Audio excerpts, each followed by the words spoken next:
call a Kevin Smith fan, not by any stretch of the imagination. I got a show on AMC called Comic Book Men. We're just heading into our 6th fucking season. She's watched, oh, thank you, that's okay. My self-esteem's in the right place.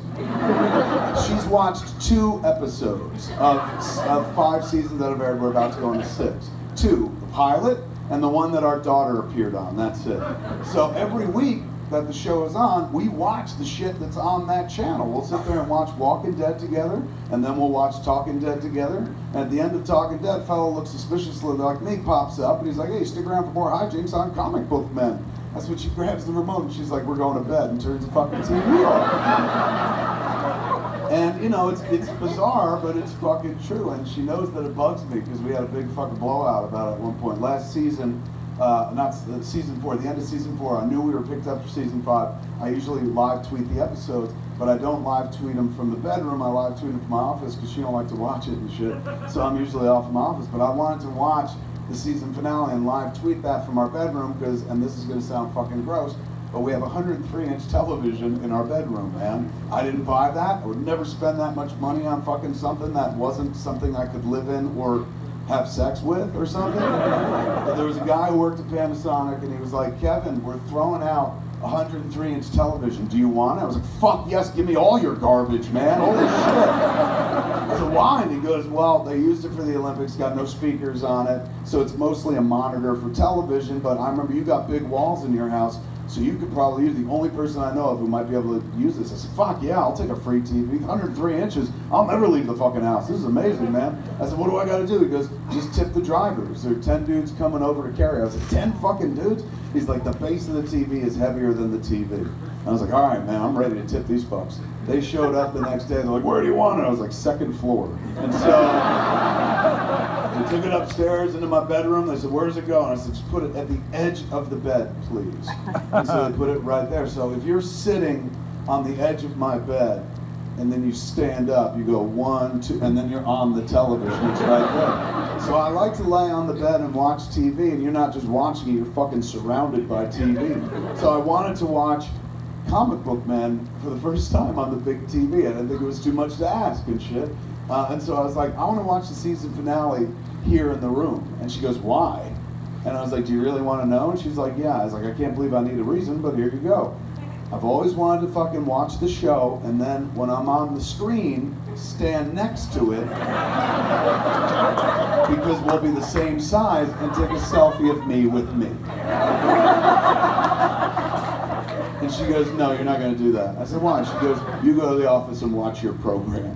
And I was like, you know, fucking not for nothing, but it's a little fucked up that you don't watch that program either, man, considering that like every episode features the man you're fucking married to, man. And she goes, well, I don't know, I'm not really in the demographic for that show, am I?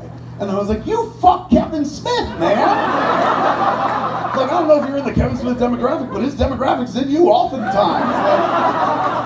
Like, she goes, this really bugs you? I said, it fucking does. Like, it's unbelievable. If you were in a show, I'd watch every episode. And she goes, Jesus, Kevin, if I want to fucking see you talk about Batman and wear that jersey, I'll look to my left. So generally, she's the person I gotta get through, man. But she wanted to see the end of the script, so I was like, fuck it, I'll finish the script. Finished the script, gave it to her. She read it, boop, boop, come down here, please. And I went down to the bedroom, sat down, she's smoking a cigarette, just looking at me like, I can't believe I let this fucker into my body. And she goes, you want me to be honest? I said, yeah. And she goes, this is the stupidest thing I've ever read in my life. And I said, right?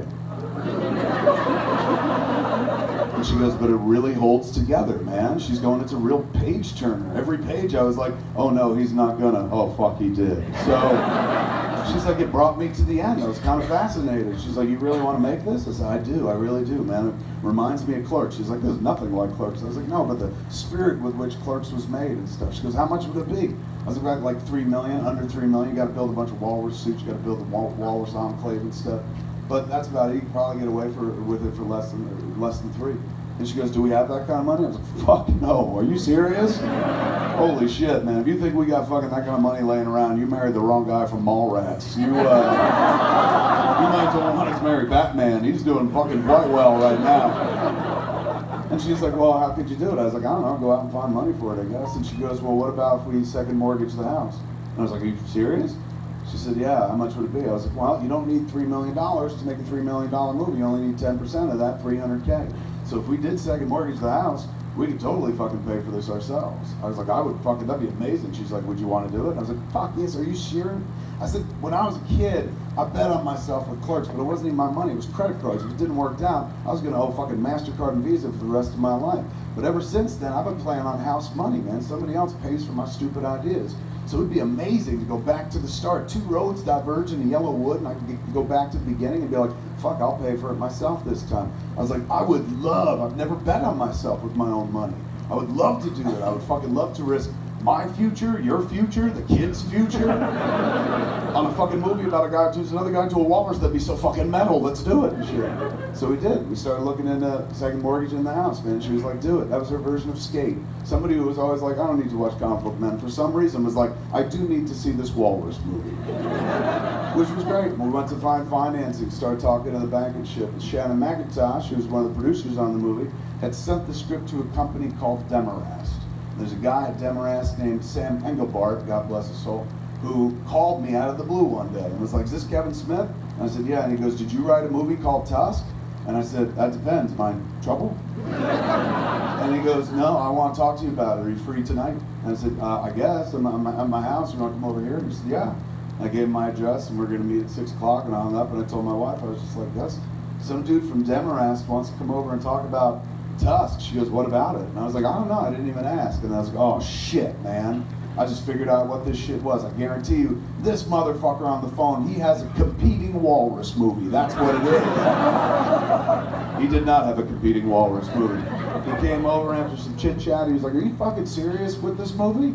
I said, I am kinda. I know it's fucked up, but like I never had a experimental part of my career. I didn't make weird movies. Like generally somebody's career as a director, you make weird low budget movies, you direct a little TV, and then you move on to features.